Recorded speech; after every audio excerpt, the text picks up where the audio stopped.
We are shows what you know. We'll always watch TV. And if you think we can't, well, watch more and you'll see. That's why the people of the web believe in Jim from Las Vegas and Jacob from Sweden. Welcome back to Maisel Men, your one and only podcast. Of course it is. You haven't been cheating on us, have you? Discussing your favorite television show, The Marvelous Mrs. Maisel. We're back for season 2, and I'm so excited. I was so excited when this dropped because The Marvelous Mrs. Maisel was one of the best shows that came out last year, and we had some of the best time just discussing it. So this week we're getting into the details of the first half of the season. We couldn't restrain ourselves into just one episode, but we're doing the first 5 for now and coming back with the last 5. I'm here, of course. My name is Jacob Burrows, and I have my fellow Maisel man with me, whose name is Jim Scampoli, and Amy Sherman-Palladino is a personal hero of mine. Give her all the awards, give her a Star Wars movie, give her a Marvel movie, a Marvelous Mrs. Maisel movie. Yes, very excited for season 2 of Marvelous Miss Maisel. Did it live up to the hype, at least so far? We will be discussing episodes 1 through 5. So, I mean, I guess spoilers through 1 through 5, right? Or do we want to talk generals? No, I think... Warning up top, we might discuss details for the first 5 episodes. Not beyond the first 5 episodes, though. Yes, very true. And speaking of giving them all the awards, I feel like we were... not to brag, but this is one of those times when we were into something on the ground level because we saw the pilot when it was first released on the Amazon Pilots thing. We watched all the Amazon Pilots that came out, and The Marvelous Mrs. Maisel, it stood out to us as an amazing piece of art, and we were like, please give us more art, give us more Mrs. Maisel, and they did deliver on season 1. Still, even when season 1 was coming out, it didn't feel like, a household name, Maisel, and it's only recently, towards the end of the year, as it won, I think, literally every award there is. I think people have started paying attention, and I think season 2 is going to have a lot more people tuning in, and a lot of people discovering the show for the first time. What do you think? Yeah, I agree, but also it's still surprisingly somewhat unknown. I mean, obviously it's getting a lot of buzz because of the awards, but I guess it's still, at least here in the States, and where you are too, because if you don't know that Jacob's in another country, he's in the Ireland. Yep, that's what we call it. But as someone who, I was in New York at the beginning of December, end of November, beginning of December, I was actually there, and I'm hanging out in my hotel room on 6th Avenue and I forget what streets. Is it Oh, you're not a New Yorker then, 7th, I believe it's 47th. It was a block up from the Rainbow Room in NBC Studios, and I'm scrolling through Twitter, and happening right now, a block away from me, is the Mrs. Maisel season 2 premiere parties going on, and I'm just trying to figure out what connects I have. How can I get in there? We run them. Surely you've heard of Maisel Men. You were knocking on the door, no, we have 10 subscribers. Come on, listen. But then on top of that weekend, I was there for one of the days when they'd opened up Carnegie Deli as a pop-up in promotion for Marvelous Mrs. Maisel. I did not get in AMA, but I did go down there. It was in Soho. And I got in line, which I found out later was the standby line. It wasn't a line where they were letting people in. It was only a line of if someone cancels, then you can get in. Right, and I'm going to cut you off just because, so I'm clear, it was a deli, they were selling food, but Maisel food. Yes, Carnegie Deli. I guess it's. Obviously, it's a famous deli that is in New York. It actually closed in 2016, so they don't have Carnegie Deli in New York anymore. They do, interesting factoid, they do have Carnegie Deli in Las Vegas, where I currently reside. They do have it at one of the casinos. But yes, they were doing a Carnegie Deli where they have, it's pastrami sandwiches, and it's not even the deli they hang out in the show, but it's just a famous New York thing. And that's what I would. Sorry to cut you off again. That's what I was going to ask. Is it the deli? Is it the food? But okay, fine. No, I believe they're hanging out at Stage Deli, which I think is another famous New York place. But they were doing it as a callback to old New York, and they were doing 1958 prices. So it was a giant pastrami sandwich for 99 cents called the Maisel, and there was one called the Susie. And they had like their own brand sodas, and they had black and white cookies and stuff like that. But the people that I was around in line, I heard a few people say, I've never even heard of this show. So, so people were there for the food, for the 99-cent food. And I guess the whole just New York getting in lines for stuff, because that's kind of a thing that New Yorkers are known for. Yeah, I mean, you were in the standby line, so like presumably someone knew about the show and got in there. But you're right. It's if it was like the fucking Spider-Man deli or whatever, no one would be like, "Huh? What? Who's this guy?" And it is by Peter Parker Panini. What?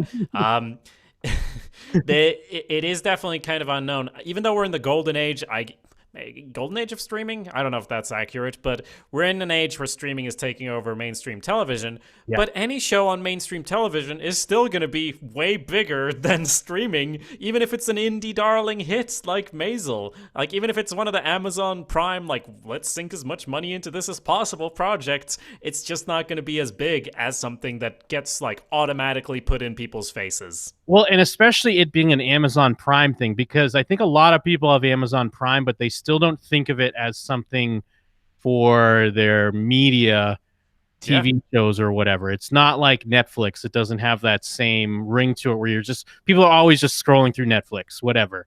Because I even have to remind myself, I've been trying to check out there's a new Julia Roberts show that's on Amazon Prime.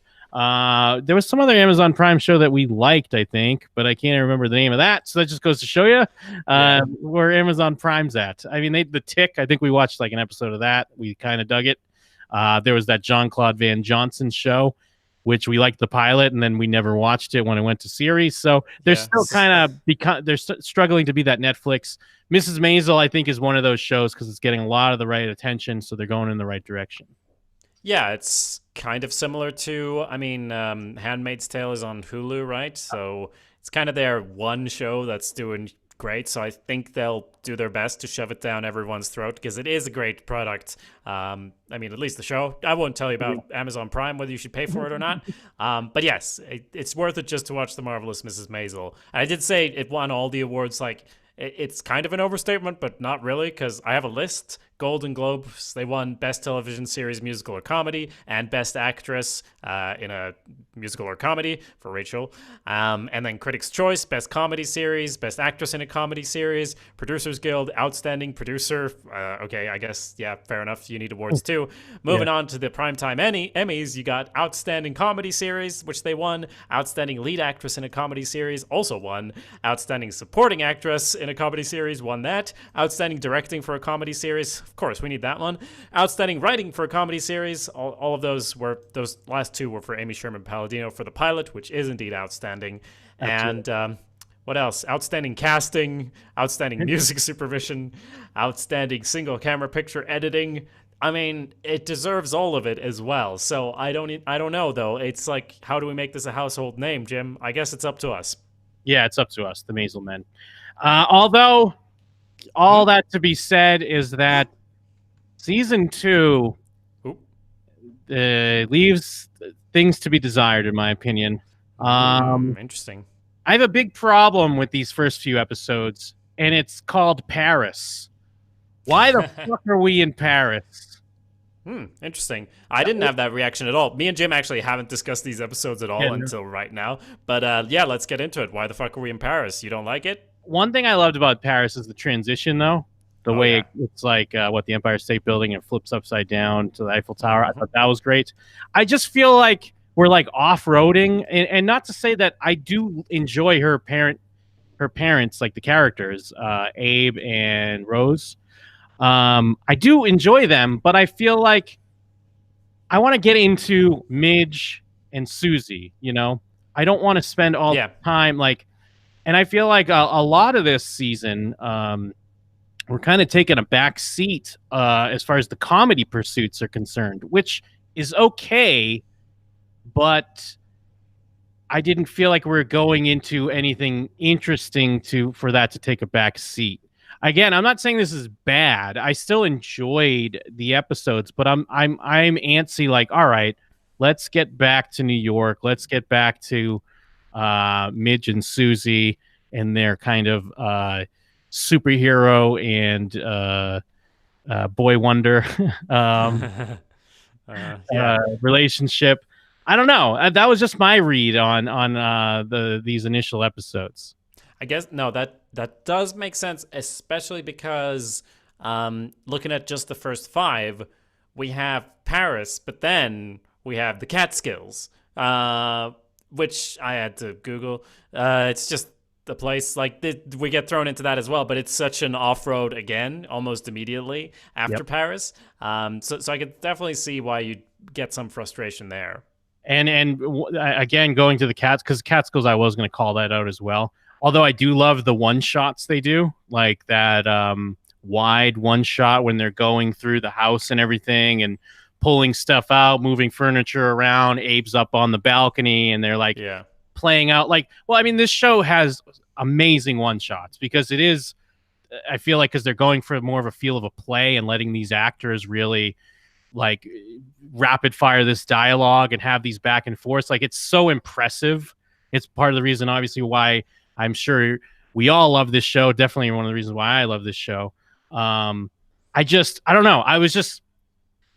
It felt like a little aimless to me, given, we are dealing, I do want to delve into Rose's arc. I do get like they're paying off stuff from season 1 where she does feel alone and no one is really confiding in her. No one's really respecting her and she's going off to find her own thing. I don't know. I didn't want to spend as much time with it, or I wanted it to be a little bit more involved with Midge's stuff. Okay. No, that's fair. Though I will say when she's in Paris, she is the marvelous Mrs. Maisel. She will wander, like in the pilot, wander up on stage. Like, she'll get up on stage anyway. Let me say that I fucking hated this scene, by the way. Okay. And I you were talking about when she goes to the drag club, right? Yeah. I started second guessing, like, do I like this show? Because I can't have her just stumble on stage again and then all of a sudden everyone stops and pays attention to her and she just starts riffing on her day. Well, I mean, I guess I can have it, but it felt so forced. She was trying to help zip up a dress, right? And then she ends up on stage and now everyone just shuts up and then lets her talk. And I'm like, oh my God, do I not like this show anymore? What's going on? What is this? Well, especially because no one understands what she's saying. Like, she's speaking English and they're all French. Yes, I forgot. That was actually, the other, it made it a little bit more insufferable because it's like she's talking really fast and then there's someone over talking as well because they're doing the translation. And I get that's a quirky little device they're doing, like a fun little device, but it just was not working for me. Okay. Well, the only reason I didn't scoff at that, like, I do react to, like, of course she's gonna end up on stage again, but I don't know, maybe it's just a stereotype, but I think of like French, like if you go on stage in France in the 50s, I feel like anything could happen. It feels like it's the equivalent of the UCB where people are just waiting for some weird thing to happen and they're gonna laugh and take part in whatever, but they're like open-minded towards the entertainment to the point of the absurd, but and I felt like they were touching on that, kind of playing with it, but I can see where you're coming from. And like I remember I messaged you, and we're probably going to jump around a bit, but this is in episode 3 when Midge helps with the wedding planning, and then during the wedding speech, but I'm glad they did what they did, because initially I'm like, oh my God, they're doing this fucking thing again, and everyone's gonna love her. Because I messaged Jacob as the scene was happening. I go, Midge Maisel is insufferable, because when she stands up and just starts doing bits. But I like, at least this didn't work. At least it didn't work this time.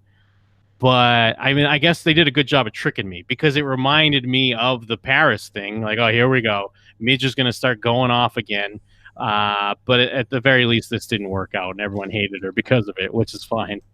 Well, whenever there's a scene where she like is too confident and like think something is going to work. I'm always so uncomfortable because we all have that, I think, secondhand stage fright of like being on a stage and telling jokes and it's not working. And she's so into this and into this subculture of comedy that she turns it into a gig. And like it's already not great, but then she stands up on her chair like, can you all see me? And I felt so uncomfortable watching it, because imagine someone doing this, and then of course she says like the worst things possible. And you're right, you messaged me after like, okay, they had a point to it, because she's like losing her societal filter of what's okay to say and not, because she's hanging out with all these comics and absorbing all of that and just actually telling the truth or what she thinks about everything around her, which she wasn't doing through a lot of her life, maybe. So yeah, she definitely has some downswing moments, though. Towards the end of these 5 episodes, we are kind of back on track. I mean, she does have a big show to finish out episode 5. I mean, she's doing the comedies, we're pounding the pavement, even though, yeah, there's a lot of Catskills before that. Yeah, I want to talk about that, but her thing in episode 5, but we'll wait. We'll get to it. Sure. But yeah. I mean, yeah, I do appreciate the fact that didn't work. I kind of wish I do like that they explore that a bit of societal norms and kind of being used to just being like working blue and maybe cursing a little bit, because sometimes I do a podcast myself, and sometimes we go work a little blue, and then you forget, like then you're just hanging out somewhere and you're like, oh wait, what am I saying? You can't talk like this all the time. There's a certain time and place for this. So I did like that. But yeah, it was just they did the thing. A lot of shows do this, and I think maybe it's even a common season 2 trope. I'd have to look it up on tvtropes.org or whatever the fuck. Oh yeah, of course. But they do that thing here with season 2 where you get dropped back into the story in the midst of it. Yeah. And then they flash back to pay off some of the stuff from the finale. Because I mean, we should talk about Joel, and I feel like I remember discussing Joel in season 1 that I was rooting for Joel. I know it's a common thing. Everyone hates Joel, and I get that. But I'm rooting for Joel, and I'm still rooting for Joel. Team Joel. Well, what I remember is in our first discussion, we were saying, we hate Joel, but Amy Sherman-Palladino is definitely going to make us love him. Like, we just knew, because that's what she does. And indeed, by the end of the season, we were like on Joel's side, but he was still doing dumb stuff, like thinking like, oh yeah, it's all going to go back to normal, and Midge is going to be the housewife again. It's all going to be fine. But then at the end there, I mean, just talking about the first episode where she does end up in Paris, which, to be frank, I didn't mind. I was actually fine with it, and I loved the transition from episode 1 to 2 with her dad going from, like, complaining about everything to being so, like, in it. I love that. I did like that, yep. And then, like you mentioned, we get a flashback at some point there while she's in France to what actually happened right after the climax of season 1, where we do see Joel see part of the act, rush out, like, I remember it raining. I don't know if it actually was, but I remember it raining when he rushed out, like got on his knees on the pavement and screamed like he was Spider-Man having just lost his uncle or whatever. And we see the scene after that of Midge getting off stage, getting from Susie the intel that, yeah, he was actually there. And what is this actually going to mean for their relationship? And I love the phone call at the end of episode 1 as well, where Joel gets more good guy points by saying, like, you're too good to stop doing comedy. I want you to keep doing it. You're great. But I can't be the butt of a joke. I can't be by your side. Maybe some better man could do that. I just can't. So he still loves her, and she still loves him. Like we saw at the end of season 1, she kind of wanted everything to go back on track, even though it was in conflict with her comedy. And now we see that conflict laid bare. She actually can't get it back.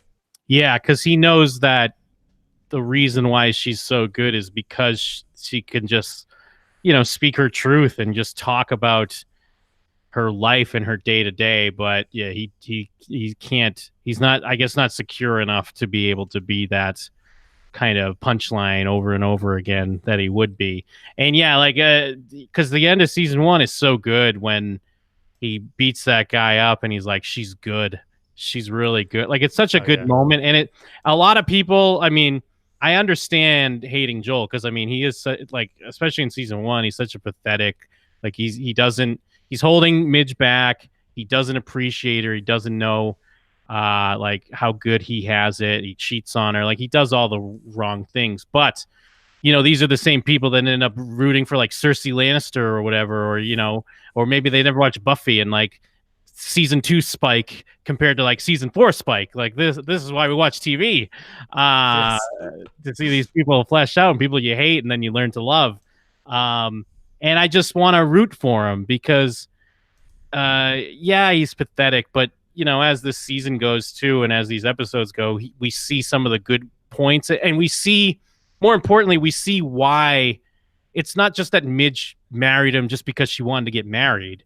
We between flashbacks and just seeing when he does the right thing, we understand why Midge loved him at one point. Yeah. And even though it is valid that Paris is definitely like an off-road, she's back at the start of episode 2. Like, we're still there with the parents, but like she's back in it. And I mean, let's talk about Susie for a sec, because she gets abducted in episode 1. Oh, yeah. Again, reminding me of stuff from season 1 where I'm like, oh yeah, she did kind of upset that guy, didn't she? And then she gets abducted and has to go, and it's a great sequence of her hanging out and becoming friends with these guys and getting the warning of like, yeah, you better sort this out. We like you. We wouldn't rough up a girl. Like that whole bit is great. I mean, it's classic Amy Sherman-Palladino, except I don't think anyone did get abducted in Gilmore Girls. It's kind of like raised stakes of Gilmore Girls, but in a lovely way. So that's great. But then also at the start of episode 2, she's staying with Midge while her parents are away. Midge's parents, because she's hiding out. And like throughout these episodes, there's really no payoff of her so far of her hiding out from this big entertainment guy. It's just they're kind of getting shit shows and things like that. But then when they end up like up in the Catskills, it's almost like, shouldn't you be happy about this because you're away from the guy who wants to murder you, or does he even want to murder you? I don't even know. It's a weird business. I mean, it is weird with that because it's like it's supposed to be a threat, but then it's kind of not a threat. So it's hard to really gauge where we're supposed to think about that. And I guess it's just because I'm just sitting there the whole time being like, oh my God, Midge, you need a place. Susie, you need a place. Get a place together. But I don't think it would be a great show if they had a place together, but also it would be the best show. So get a place together. Yeah, they should. Because they're practically living together there at the start of episode 2. Susie's having a bubble bath using the pink soap, and Midge's blonde friend comes in, who I forget the name of, though I do love that character and actress. Imogen.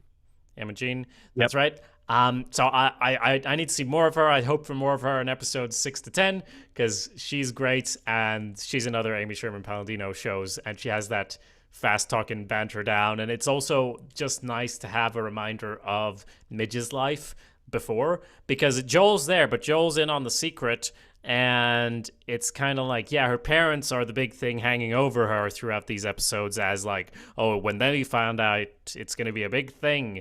But just the different people that she are, if that makes sense, the different people within Midge, like they're more laid bare when she gets to interact with that side of her life as well. Well, and it's playing up. It's the whole thing. We talked about this when we talked about season 1, especially when we talked about the back half. This is the superhero Mrs. Maisel. The marvelous Mrs. Maisel is a superhero. Midge is her secret identity, and that we're seeing the parts of that, of how she has to keep her secret identity secret from her family. Like they are, I mean, I don't know how purposeful they're playing off those tropes, but they absolutely are. Like, because Susie has to be kind of hidden a little bit. And even from Imogen, she has to kind of play up differences. She does have Joel, who's in on the secret identity. Like, and her superpower is the gift of gab. She goes up there and she could just talk and people start laughing, and it just works. Is Susie, she's obviously got like a sidekick relationship, but is she kind of like the mentor as well in a way? Yeah, she plays a few roles. She is kind of like the sidekick / Alfred / mentor. Yes, that's very true. I do love that analogy. I mean, they have the marvelous Mrs. Maisel. It's in the title. She does lead multiple lives at the same time. And we should make a video essay about it pronto. Yeah. So Joel also he actually ends up at his father's business, which we mainly saw like in passing in season one. But now Joel's having a look under the actual hood of the engine of having a look at the engine of the business, and the engine's fucked. Yeah. So he's like doing his best to actually get it back on track. And it's kind of a distraction from what the other problems in his life, but it's also like, I need to do something in the day, and your business is failing. He hears his parents are worried about it, so he's actually putting in some work there, also making him more likable because he's basically right about his ideas. But I Yeah. also like that his dad is kind of right too, because he fires these two guys, but then he has to hire them back because, no, I need them for this archaic reason. Yes, yeah, it's like, but their wives are some of my best tailors or whatever it is. So there are these weird politics behind some of the choices. You can tell that Amy Sherman-Palladino is having a blast with little quirks of Joel's parents, Moish, and I'm spacing on his mother's name, but of how they like have, this is the bribery money, and these are like this is this that we do, and this is the hidden money in her books and all that. Like a lot of fun things that are going on. But yes, we do get to see Joel working towards a goal, being good at it, and I mean, he still has some missteps because I think it's in this episode. Yeah, he tries to like just shove this apartment on Midge. I mean, he's doing what you're supposed to do, I guess. He's trying to provide for his family, but it's just done in this weird Joel way. Yeah, and the weird thing is that he can't pay for it. Like, was like an issue in season one where he was lying about finances and keeping her out of things, right? Yeah, I think he's just doing the thing where like, okay, I'm working at my parents' place now, so I'm gonna have money coming in. So we'll just get the apartment now because everything's obviously gonna come together. So let's just do this. But it wasn't an apartment for him, which I guess is heroic, but also weird, like, because he needs a place first, because he's still with his parents. But yeah, so it's kind of weird. And yeah, a misstep, like you said. And speaking of looking at new places, I mean, they do tie it together, because at the same time, Rose is bringing Midge's dad into a much nicer place in Paris, because they were staying at this shit place. And he's been so great this episode about like, right, I'll do what she needs. I'll be here. I'll be a Paris guy for now. And it's only when it becomes real, showing this new place, that it's like she's trying to copy the bits she likes from New York and put them in here, where he's like, no, the reason I can do this is that it's different because it's temporary.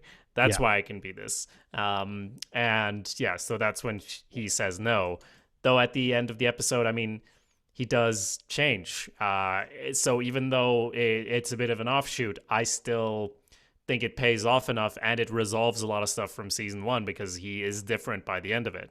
I completely agree. At the end of the day, even though I had kind of problems with like, it was just kind of a rough goings to start off for me, because I was kind of ready for something else, and I guess they subverted my expectations. But I do love the moment when it seems like everything's back the way it was, and poor Rose is left there by herself, and then Abe comes back into the room, and he is a different person. He does want to have that, the moments they had in Paris, they can have it in New York. They can spend time together. You can appreciate her a lot more. So yeah, it does pay off, and it does have a nice arc there. Also in this episode, we do have Midge getting bumped when she goes to her gig or what have you. And it's a little weird. Like, on one hand, like, obviously they're trying to say something like that, Midge constantly has to try to gain respect in these clubs. Everyone always thinks she's a singer. They constantly say stuff like she doesn't look funny. But on the other hand, it's kind of like, yeah, but you're nobody. You get bumped. That's what happens. Like, it's on one hand, it's kind of like, all right, are you entitled already, Midge? But they're clearly using it for a certain point. So I do get that, but it's just tough because sometimes I'm like, yeah, but comedians get bumped. That wouldn't really matter. But they do clearly not respect her. And it is nice when she goes up and kind of roasts them. But then, of course, that doesn't play out too well because the shitty booker is like, those are my best guys. No, but it does, because he's like, those are my best guys. If you're not careful, I'll never book you again. Because he recognizes that she does well and like makes everybody laugh. So it still works out really, kind of.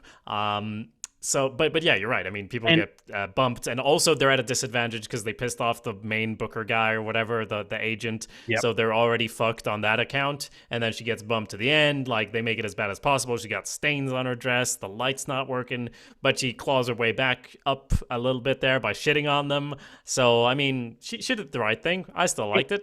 No, absolutely. No, I agree. And then we do get it's a nice solidarity dynamic duo moment because Susie comes through with the spotlight for us. So Yeah. they are a team. They are like showing everyone that they belong there, and it's them versus the world. And that's what that's what I'm looking for. So I mean, it didn't take too long to get to it. It's just by the end of episode 2, but I was just already gung ho, like hell yeah, Midge and Susie. And then I'm like, what? We're in Paris? God damn it. Yes, and so we do have the entire episode 3 there before we might go to the Catskills. But I feel like even after just 5 episodes, I feel like I've been in the Catskills, and I don't know if it's skills or hills or whatever, but I feel like I've been there for 2 years. Like this is my Paris. Of like it's got fun moments, but it's really like just the way it's positioned in the season, right as things are getting going. I'm Susie. I'm like, you need to be out there beating the pavement, and she's like, what? But I need to go do fucking Simon Says or whatever.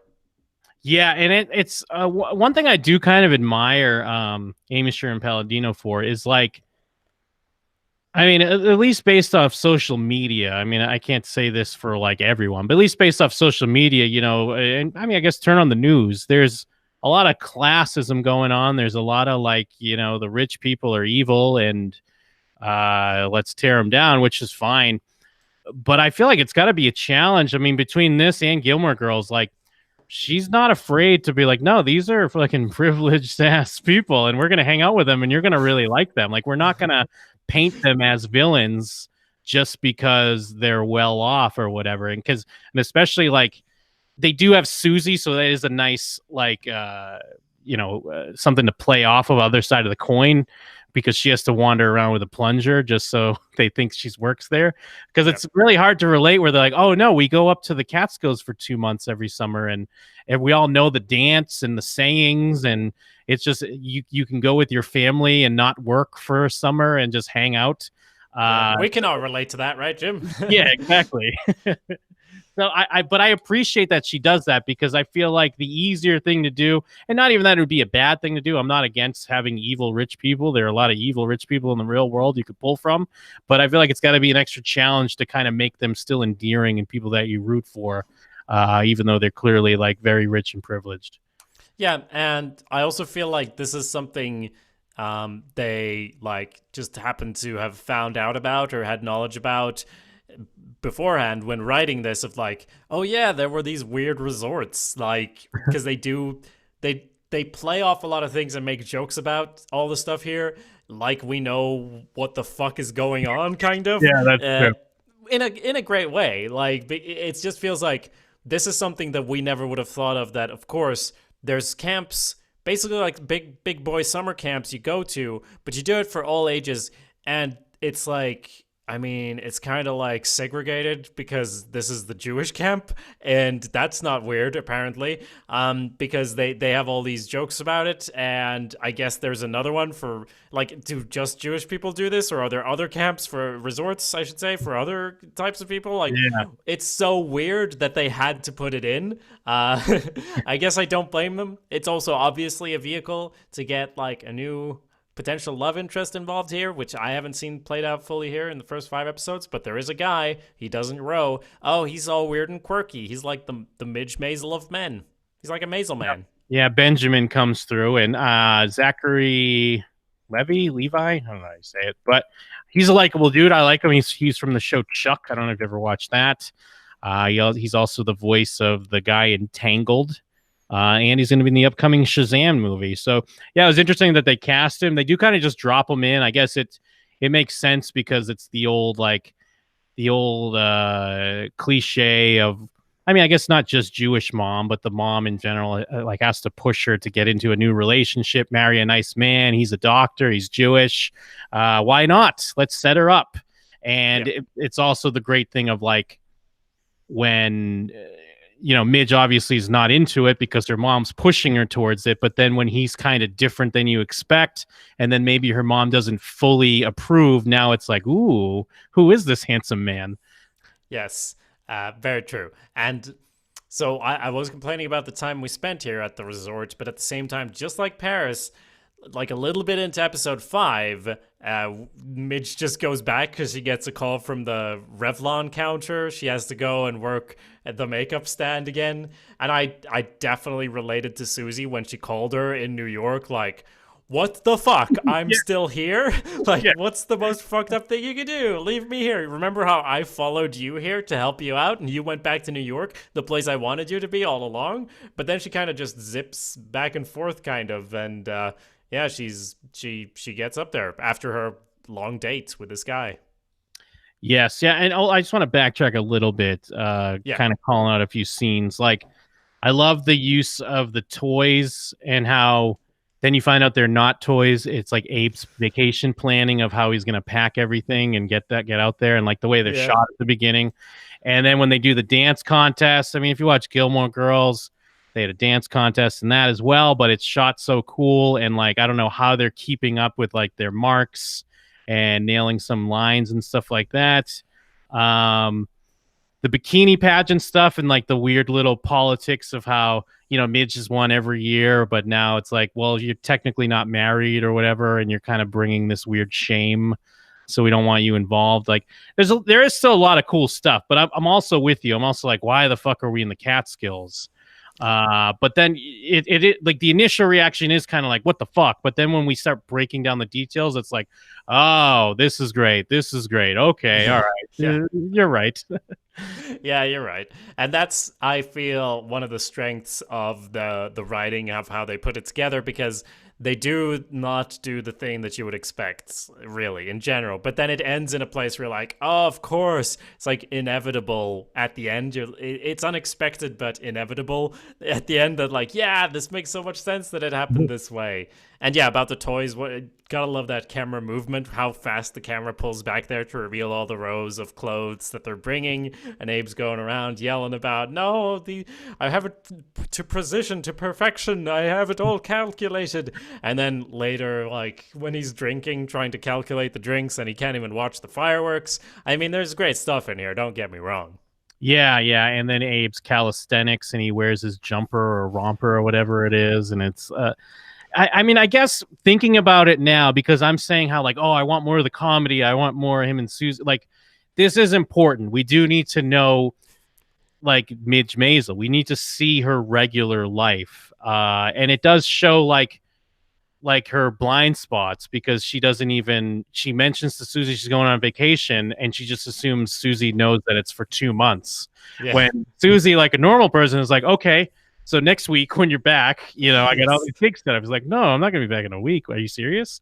You go on vacation for a week? Oh, and the fact that she gave her a friendship ring. Oh, that's so great.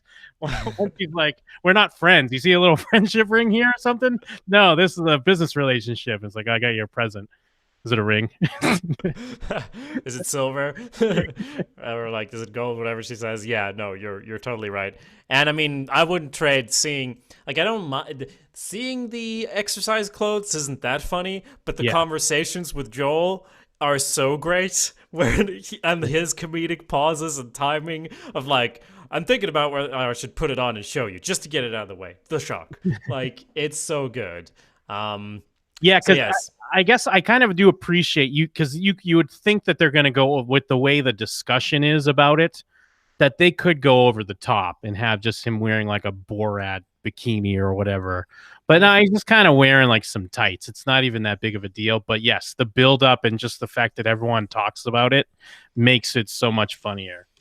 Yes. And before we go into like the end of episode 5, we did sort of go through quite quickly a lot of episode 3 there. There's a couple of other things going on there, I think, where like, yeah, Rose is doing painting, and we see how their relationship has developed after the Paris trip. Abe does this hilarious lecture where he's walking through the college as he's going, and they're all taking notes, and everyone just loves Abe. All his students are trying to suck up to him because they're all just as big at nerds as he is. Jeez, I can't talk. and that's great. And conversations where Rose has to see someone's penis and paint it, and then they get called in because she sort of asks the ladies what their plans are in life, and they don't like that. They don't want people to think too much about that in higher education. Yeah, and the way they handle it, and the way Abe is like so smooth talking with it, and he's like, "Well, she's just like, how many teachers? I've never even thought about that. Oh my god!" And like, he turns it into it's just a great point, and she's doing an awesome thing, and he won't it, and it's great that he's going to bat for her. He's not going to accept that she has to leave because then it's like, no, then she's going to go back to Paris, and we live in New York, and then the end when Susie's trying to like scrape by. She's selling her records and she finds the Mrs. X record, and it's like, what the fuck? This is my girl. Like that. Like it's such a great moment as well. I mean, yeah, there's all kinds of good shit. There's a reason why this show's winning awards. It feels like if I was on the outside and I didn't watch the show, because I've seen some of the promos, I've seen even like the commercials just during like a TV show. Like I think I was watching Food Network. But these promos, dude, they just assume you know what it is. Like they show, maybe this has not been an episode yet, but they show a scene when Midge and her mom come out and they're like, "We got the rabbi," and it's not. It's that like, no hasn't happened yet. Yeah, no one knows but either way, like no one knows what that is. If you saw that in a promo and they're like, "The marvelous Miss Maisel, we got the rabbi," and everyone's like, "What the fuck? Am I supposed to watch this?" Because I assume from the outside, you would assume like, oh, this is just masturbatory Hollywood. They love this show because it's about a performer. Yeah. And I'm sure there's elements of that, but it's also brilliantly directed, brilliantly written. The actors are brilliant. Like there's so much good stuff going on. It's completely worth your time. I said in 40 minutes into the episode. Yes, no, absolutely. So a couple of things. First off, I think it is difficult to cut a promo for this show where you would get it, because you should do it like a superhero promo, like because that's the great way to explain the show, of having like take stuff from the pilot with Midge having a perfect home life, and then like and by night, and then she's like telling all these jokes and like the mob coming to rough up Susie and like do some quick cuts of that, and then you're like, bam, you got it. She's leading a double life. It's a great story, and she's like struggling to make her own way in the world. Like you can show that, but it's like, we got the rabbi. It's like, what the fuck are you talking about? Like it doesn't clearly present what the actual show is about, unfortunately. Because I didn't like when we watched the pilot, I didn't know, you knew, but I didn't know what the concept of the show was. And when she stepped up on stage, I was like, this is awesome. She's gonna be a comic. Oh my god, mind blown. Like that's the pitch. Put that in the fucking commercials, maybe. Yeah. Oh, and I do want to call out, since we're talking about episode 3, the family that's living in Susie's apartment. Yeah, and then they're watching Luigi TV when the kid just goes out to the window and pretends he's doing a TV show. That's one of those things that we could see in another show and it would not be funny, but it's like because it's so quirky and kind of over the top, but it just works because of the way it's put together and just the timing and everything in the show. Because that could be in like a bad sitcom with a laugh track. And it wouldn't be funny, but they do it funny. And same with the treasure map, and like it ends up being like a nice interaction with Midge and Joel, where she has to search in the closet behind like a sawed off wall where there's a bag of money. Which it has an extra payoff because of her like conversation with Susie, where Susie doesn't have any money, and she's like, "I just found $2,000 in my closet," and she's like, "This is what I'm talking about. You don't understand me or my life." But I would say as well, hopefully this will come back in 6 to 10. But I mean, the ending there with Susie finding the record, I thought that was like a turning point, because all the episode she's talking about how she doesn't have any money and she's screwed and she's selling her records, selling everything, and then she finds that, hey, you've been selling shit from my clients, so obviously we want a cut of that. How many did you sell? She says at the end. But there's 2 more episodes after this, and it's all about the Catskills, so like I have no idea. Like hopefully that'll pay off. It just made sense that she wouldn't be in as dire straits, and also that they could maybe use the fact that the record's out there somehow. Yeah, and get some sort of royalties or turn it into some sort of revenue stream. I do like the in episode 5 where there's like Chester is on to Susie. Like he's kind of like doing what Susie's doing. He's like, I get it. Yeah, plunger. It's pretty genius. And he kind of keeps like they keep like locking eyes at certain situations, and he's kind of like mouthing stuff to her and giving her like the thumbs up. Yeah. And then I like we're seeing here with Benjamin, and now he's giving her a ride, and they're starting to kind of bond a bit because she's doing bits and he's laughing, so he's picking up on that she's funny and talented. Meanwhile, Joel, like it's weird because I thought he knew he was flirting, but then when Moish's dad comes over, he's like, "Why are you not paying attention to this girl?" And he's kind of pushing him to like, well, you need to move on with your life as well, because if Midge is doing the same, I think they show he's noticing that Midge is kind of like laughing and with Benjamin, and then he like looks and sees Joel, so he's being perceptive and picking up some stuff. I do want more of Joel's parents because they're hilarious, and I really like damn, who's the actor that plays Moish? I can't think of his name offhand. I'll pull it up. I'm kind of fine with Kevin Joel's Pollak. parents. I'm getting the right amount of Joel's parents. I couldn't handle an I love episode Kevin centered on Pollak. them. Yeah. I mean, I guess I'm not so much his mom, but I really like Kevin Pollak. I just like him as an actor, so maybe that's why I like him in this role. Sure. And about the flirting, I agree. I thought he was flirting, but then the next scene when they cut back, he's like, just throw it straight, like throw the bowling ball straight, and he's like just annoyed about it. So, yeah. Oh yeah, and in this episode, this episode was a weird timing wise to me because she gets the call and she's got an opportunity to be on the makeup counter, so that's why she needs to rush home to work, and then Ben asked her out on a date, which I thought was like he said tomorrow night or something, but then all of a sudden they're just on the date. I thought so too. Yeah, but she does. I do like that they had the moment where she just kind of blurts out that she's a comedian. They go to the Lenny Bruce show. Lenny approves of Benjamin. It is nice that they're being very straight of like, no, this isn't about Lenny Bruce and Midge Maisel having an affair. Because I remember I was a little worried about that, like going through season 1.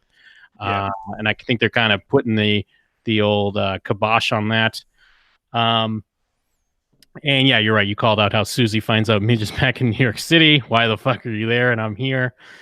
And then we get back Astrid. I love her brother's wife, because I remember we really liked her in season 1, and I kind of forgot about the character, but then she popped here because at first I'm like, wait, who are these people again that she's in the car with? Are these Joel's friends? Oh no, it's her brother. That's right. Yeah, exactly. Because she has to go back to do a big gig, and like it's pointed out when she gets there, this is the biggest room she's ever played to. This is kind of a big deal, and the manager or booker is there like, she doesn't look funny, where's the makeup and all that, she better look funny or I'm not paying. And all of this leads up to her, because when she's going out there, I'm like, is it gonna go shit because these people are like not the kind of crowd she plays for or whatever? But then no, it's like the midnight thing, they want it to be raunchy, and she's doing a great thing because she's picking up all the stuff about this resort, and like, because they're all familiar with it, so you love hearing that, and she's doing great jokes. And then her dad's there and just staring at her, and like the look of I don't even know, the look on his face is so heartbreaking, kind of. When she just, I think this is why that scene at the weddings there a couple of episodes ago, where she doesn't have a filter, because she's on stage and she's getting manic, but like she's still tossing out jokes, and I was like, oh, it's all gonna go to shit now because her dad's there. But no, she keeps going and just goes on autopilot and says awful things about her family, even though she knows he's there, because it just takes over, and she has to do something to keep it going. So I guess that's why that scene had to be there in episode 3. Yeah, and I like that it's so telegraphed because he skips Polynesian night, but it's done where you forget. Like, at least for me, like I forgot, oh yeah, he's not at Polynesian night, and it was like a genuine surprise, like, oh fuck, he's in the audience. I kind of had a problem that she still killed. I didn't buy that personally, because like to what you're saying, I would understand that, like she is kind of on autopilot, but she's doing this thing where she keeps mumbling after the joke. I don't feel like she would have killed like that. Like, it's like comedy, obviously, it's a lot of timing and a lot of like, holding the audience's attention and really hammering those punchlines, but she's like undercutting every punchline, understandable because her dad's in the audience and she's saying this ridiculous stuff and she's still going into it. I feel like they cheated by making her still kill. Like they could have made her kill and not see that he's in the audience till after or something. Or, I mean, they could have had her bomb, but I guess I understand why they didn't do that because that's almost more predictable that she would have bombed because it's in the audience. It didn't quite sit right to me that she kills with the way she was delivering her jokes. Yeah, but some of them, though, weren't even really jokes. She's saying, like, something automatically about, like, even my mother would give it up for a Sinatra ticket. And then she's like, no, she wouldn't. And, like, they're laughing at that part as well. That's And true. it's not even intentionally a joke. And I would also say that it does kind of cut. So I'm going to assume that she isn't mumbling the whole way through the act. Yeah. Like, it does cut to the end of the act. Because by then she's built up some weird situation and she's like, and my mother is fucking the clown or something. I don't know what she's saying, but she's built it up to that level, so I'm assuming she doesn't ramble through the whole thing. The reason why she has to kill it is because it's got to be in contrast. So, like, Susie's there is so happy, and you see the look on her face. She's devastated. The booker wants to get her back. All right, she's great. Get her. She's so funny. And meanwhile, everything's falling down for her personally. So you need to get that contrast in there. If she'd bombed, it wouldn't make that much sense because this is her worlds colliding. So she has to kill it because that shows what she's potentially losing if her dad stops her from ever doing it again, for example.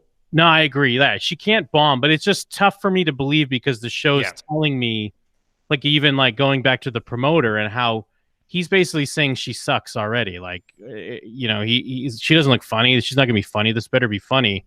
But then she's kind of not being great on stage, but he's still like, oh my God, you were so, like, to win him over, I feel like you would have had to have been amazing. And especially the way like the show plays with that she has to really excel to be as good as she is because no one's really giving her a chance. It was just a little harder for me to believe because she's kind of so not into it. At least, maybe it's just because I'm, with Midge and I know she's freaking out. I don't know. It just felt tough that she would still kill. No, that's fair. I mean, it's part of her superpower, which we have seen sometimes that it's like, this wouldn't really play out this way, kind of like in France. Kind of like, I don't know, there was something last season where there's like a protest or a speech in the park and she just randomly gets handed like, oh yeah, let's listen to the marvelous Mrs. Maisel. It's like it's literally her superpower. Yeah. But my excuse would be that it does cut and she's like, and the donkey who looks like my father stands up and says, I found the quote, who else wants a piece of this? Good night, everybody. So she's actually like worked it back from there, I'm assuming. Yeah, I mean, I know I'm being a stickler because obviously the show's heightened. It's not fucking, supposed to be a documentary or something. So I know I'm being kind of a stickler. I just couldn't help. I had to make a note of it. It's such a great moment, and his reaction is so perfect, and her reaction is so perfect, and it's, dramatically we've been building to this for what was season 1 was like 8 episodes instead of 10, I think. So for this whole half of this season and all of last season, we're building to this moment. And now we're here, and then we get the good moment when they're in the car, and it's like, are we in trouble? And it's like, like it's kind of a perfect capper for us to be discussing because it's like a nice little button to end on before we get into the back half of the season. Yeah, I just wanted to say as well, this is like 10 years after Who's On First. So like this is where comedy's at the moment, Jim. It doesn't take that much to kill, okay? True, like fair enough. they didn't understand about like I think Lenny Bruce maybe or someone is doing a bit where he's talking and then turning around and talking and turning around and talking. It's like I don't think they'd understand that those were different people. Like, I don't trust the audience enough at this point. You haven't been cultivated like us in 2018 to understand all the layers of comedy that we unpack for you here on Maisel, man. Well, you're right. It could just be hitting on the note of like, oh, wow, pretty girl says swears. Like, can you believe she's saying swears? That's why the booker comes in like, I can't believe it. This is amazing. She said a swear. I mean, I guess to be fair, it was in the late 80s when Andrew Dice Clay was saying naughty nursery rhymes and people were eating that shit up. So there you go. Yeah. So this is the first 5 episodes. It's had some ups, had some downs. I mean, overall, it still feels on track. I actually haven't seen the last 5. I know, Jim, you've actually gone through the whole thing already, so but we're going to come back and discuss the last 5 here in our next episode of Maisel Men. But until then, please do feel free to leave us a review. I know we don't come up with episodes so often, but like the show is, they drop it all at once. We can't do one an episode. Like it's too good. We have to go through it. So please do leave a review though, and send your thoughts on Maisel to showswhatyouknowshow@gmail.com. That once again, that's showswhatyouknowshow@gmail.com. Just send any thoughts you have. We'll include it in our next discussion. Absolutely. And go to showswhatyouknow.com. You can find our discussions on other television shows. And we're on a Sopranos kick right now. Make sure to check that out. All kinds of good stuff. I'm Mrs. Maisel. Thank you. Good night. Now you say it. Oh, yes. Thank you. Oh, well, this doesn't make sense. We'll need a better bit, but we'll work on the bits. See, this is why we're not Maisel. Like, we can't just do it. We can't wing it. Just because there's a mic in front of me, it doesn't make me a magical person. Thank you. Good night. No, you're supposed to say I'm Mrs. Maisel as well. We're both Mrs. Maisel. I thought I was supposed, but we're the Maisel men. This doesn't. I know. I'm Mrs. Maisel. Good night. Oh my God, my dad's in the crowd. I completely choked. Thanks, everybody. Later.